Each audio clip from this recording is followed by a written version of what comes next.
it also can help you identify where the problem might be a little bit more complicated than if there's none of that history there. So, you might have a form for a comprehensive exam and then a form for a follow-up visit, for example. And you can be even really specific in terms of, we know that patients with glaucoma who are on glaucoma medications, we might actually want to ask more questions about their ocular surface symptoms and other signs. And so based on our AOA clinical practice guidelines, so that might be a way that you would tailor your glaucoma follow-up history differently than your comprehensive exam. Hello and welcome to the Chris Wolfe Podcast on iCode Media. Today, I want to talk about your history, your intake form. This really harkens back to, and this is going to be a monologue today. So as always, be sure to subscribe to the podcast, write a review, share it with your friends, and support those who support us. The most common questions I get include, what ophthalmological codes or evaluation and management codes should I use? What ICD-10 codes do I need to bill with this CPT code? What CPT codes can be billed together and what can't? And my favorite, how do I manage a patient who has diabetes who comes in for a quote-unquote routine eye exam? These questions really highlight the confusion and uncertainty that serves as a daunting hurdle for providers, makes it more challenging for them to care for their patients and provide those patients with the best opportunity for a lifetime of ocular health and clear vision. That's why we built iCode Education for this specific purpose. Our mission is to provide optometrists with resources to help you understand disease states, revenue cycles, and billing and coding so that you can put that on autopilot and truly care for your patients. Check out iCodeEducation.com. That's EYECODE education.com. We've developed a premier billing and coding bundle that includes all of our billing and coding resources in one place. We also have a 10% discount code just for listeners of this podcast. Enter the coupon code EYECODEMEDIA22 at checkout. We'd love to work with you. Check out iCodeEducation.com. Hello, dedicated optometrists. Are you looking for a way to support your patient's vision and overall eye health? Let me introduce you to Vision Edge Pro, a visual performance supplement that stands out in our profession. Vision Edge Pro contains a balanced blend of mesozeaxanthine, lutein, and zeaxanthine in a 10-10-2 ratio. This combination has been scientifically shown to increase macular pigment density, which enhances visual performance, including contrast sensitivity and vision in glare situations. Additionally, Vision Edge Pro provides 300 milligrams of DHA and EPA, fulfilling the daily requirements for omega-3s as recognized by the leading health organizations. This ensures your patients receive the essential nutrients their eyes need for optimal health. Whether it's for everyday screen use, night driving, or enjoying the outdoors, Vision Edge Pro supports your patients in seeing their best. Recommend Vision Edge Pro for your patients today and help them achieve clearer, healthier vision. Contact your local Macu Health representative for more details. Vision Edge Pro, because your patients deserve the best in eye health. Go to macuhealth.com and use the coupon code podcast2024 at checkout for special discounts. So this harkens back to what Kyle Clutie and I had developed about 4 years ago now, which is called Total Patient Care. And the whole idea is for us to be able to separate what patients need for chronic ocular disease management and other sort of what people are calling specialty services, things like myopia management, binocular vision, neurorehabilitation, into these sort of pillars.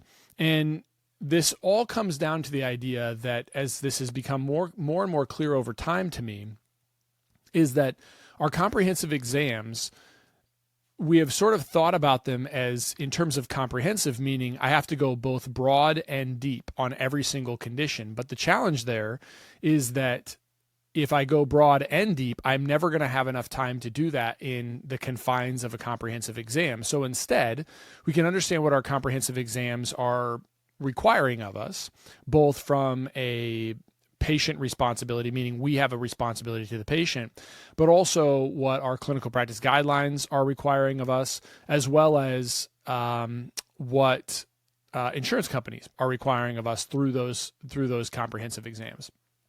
And the bottom line is that it becomes very complicated for us to try to shove everything we're supposed to do to dive deep and broad in all the things that we're supposed to cover. So that brings us to history. And I wanted you to think about the last time that you really evaluated your history form. I know it seems really simple, but when was the last time that you looked at the questions on your history form and really cared about the answers? Unless the patient told you something else, or unless there was something else that you found. And this is not me advocating for not doing a history, but what I'm advocating for is to really question yourself about the questions you're asking on your history form. Do you really care about the answers? And so this came up a couple times. So recently it came up a couple times. One is about a year ago, I was doing a billing and coding workshop with Aaron Warner, and we were sort of pushing the idea of when a patient comes in and has some specific complaint, do you have to do all the things in a comprehensive exam that are required, or can you just take care of that complaint? And one of the doctors in the audience, then we kind of got into a discussion about the history that we're evaluating, what we might call a comprehensive history. And the doctor got really upset with me, really upset, and upset with Aaron to the point where he had to remove himself. And his answer was, when we asked him, why do you think you have to do all those things for a patient that has this one specific symptom? And it really boiled down. And his response to us was, I am a good person.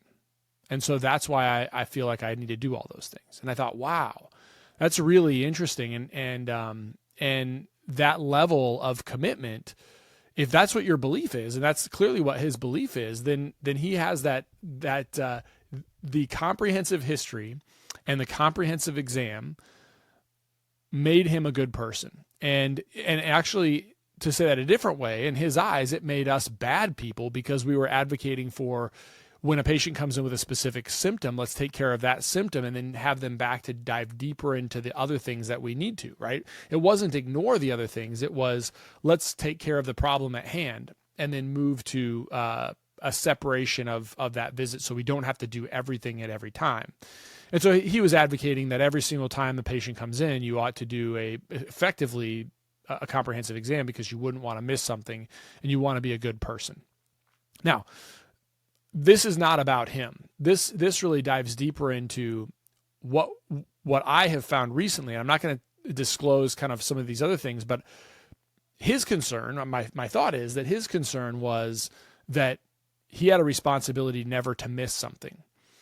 I can tell you the other side of dealing with history that is complete when you don't care, and an exam that is comprehensive when you don't necessarily care about all the elements of that exam because a patient symptom dictates a very specific evaluation, where that has gotten a doctor into a lot of trouble.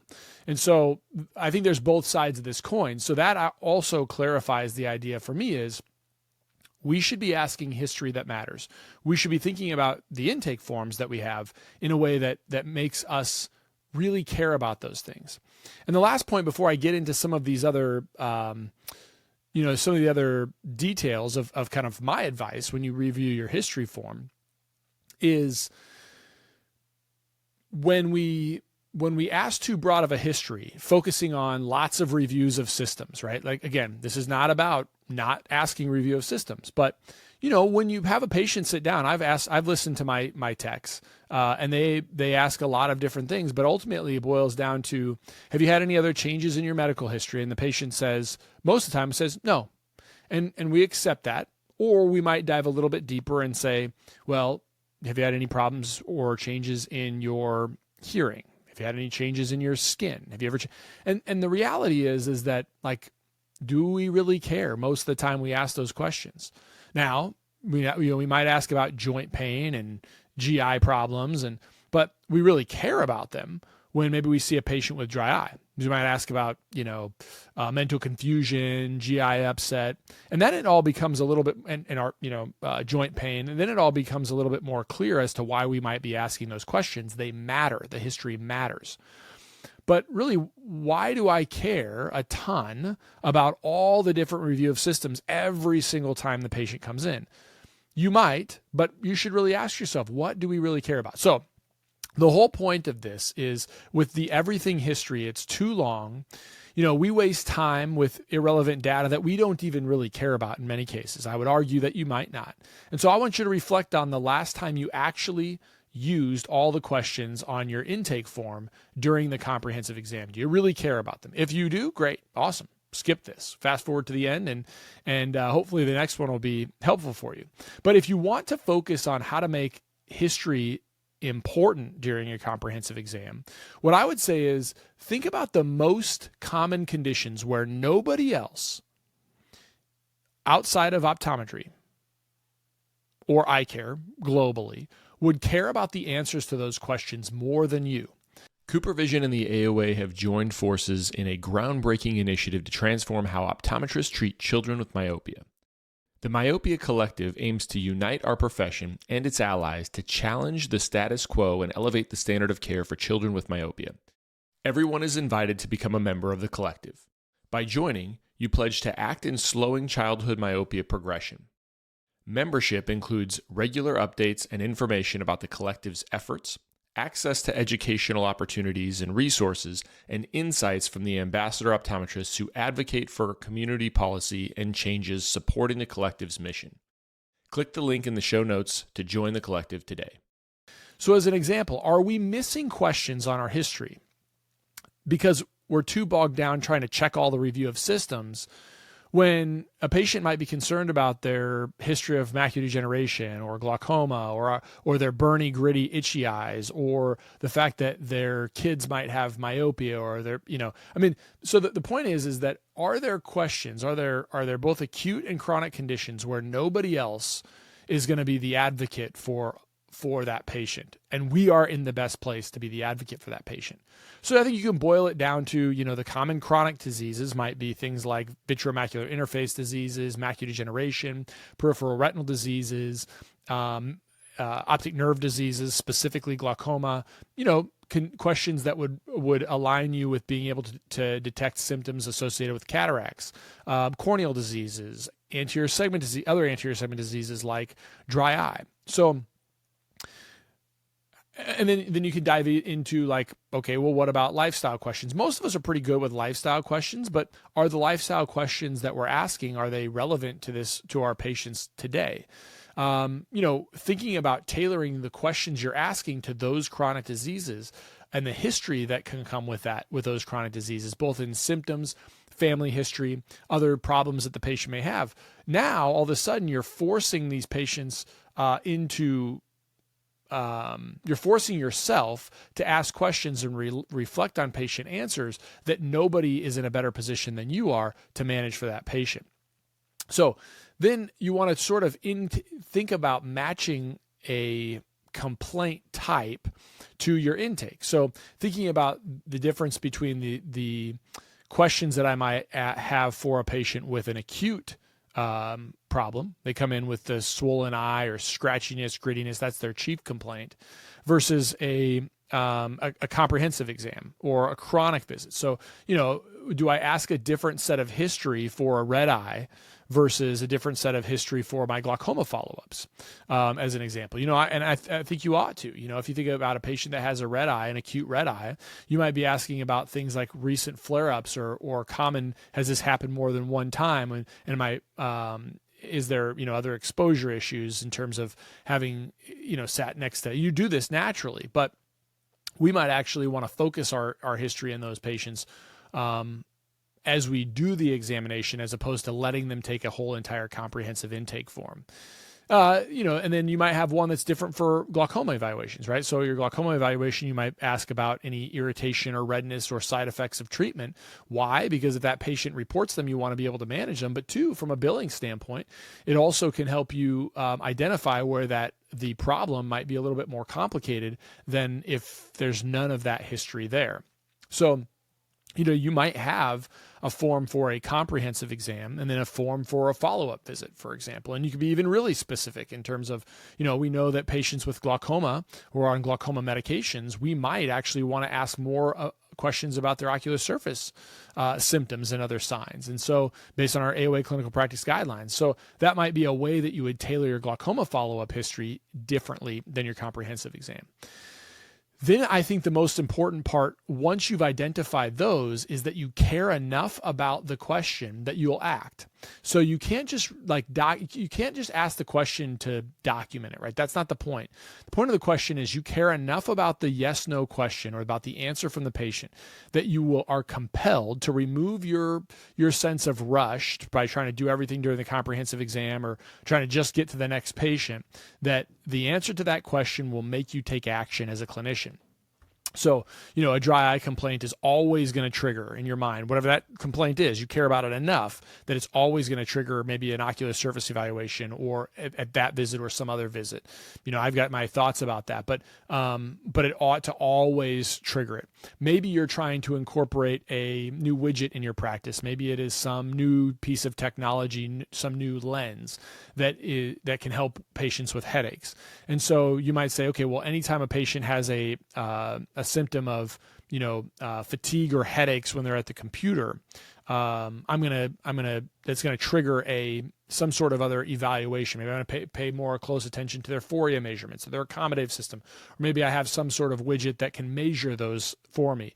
So the point is that you're linking a symptom to a trigger that you care a lot about, and you're gonna dive deeper into, whether it's at that evaluation or at a separate evaluation. And then making it engaging for the patients, making it real for their life. So I think the fourth step is that the questions we ask should be meaningful so that they spark other conversation. If that's done on a form, it's really helpful if you've reviewed that form, obviously, and then you come back in, Mrs. Smith, I noticed that you're feeling a lot of tiredness at the computer. Tell me a little bit about that. Oh yeah, it's been going on for a while and it's kind of normal. Well, that's not a normal symptom. You don't have to, so you can start to, and then you can start to see patients change like, oh yeah, okay, this isn't something that I just have to live with. So again, the point is that once the whole goal of those questions is to force you to act, and then it can become more engaging with the patient so they really believe that you care about them as opposed to I'm just trying to sell them something.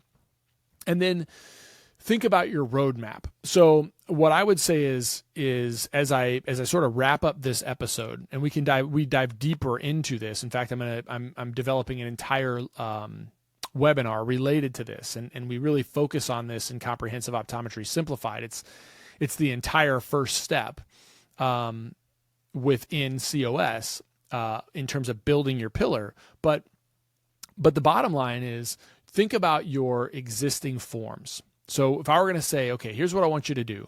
First phase is I would say audit your current form. Don't just have a form that you had from school or that you got a buddy from, in town that you like their form. It's got to mean something to you.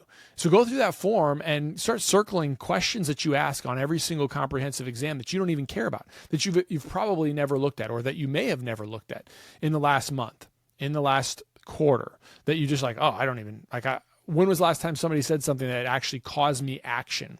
Now, if you don't want to get rid of them, fine, but you should ask other questions that you will act on for the sake of those questions if time becomes a constraint. Then rebuild. Phase 2 is, once you've identified that and eliminated those types of questions, is rebuild your intake form around potential complaints that a patient has where the likelihood that they have a condition that you are in the best place to manage for that patient will exist with a symptom. And then your third phase is just to refine over time. So as you care about more symptoms and history, then you can adjust when you're starting to be sort of complacent with the history that you have. And then, this should be an evolving process, sort of. It's an ongoing change that will occur over time that you can continue to perfect and in your practice. And I think the last thing is focus your history, shorten your history, make it actionable, make it easier for your patients, and make it matter for you. You want to think about the idea that a focused history form is available for you, that you don't have to be committed to forever. It's always evolving. And I think the last thing is, the best history isn't the longest form. The best history is the one that you care about as the clinician and is relevant to the patient for when they come in to your practice. So I hope this was helpful. I hope you start thinking about your history forms, both in what you want to add, but also what you can take away and still think that you're providing great care to the patient, because that's what we want you to be able to do, is provide great care that you believe is in the patient's best interest. So I hope this was helpful. I'll see you guys on the next one.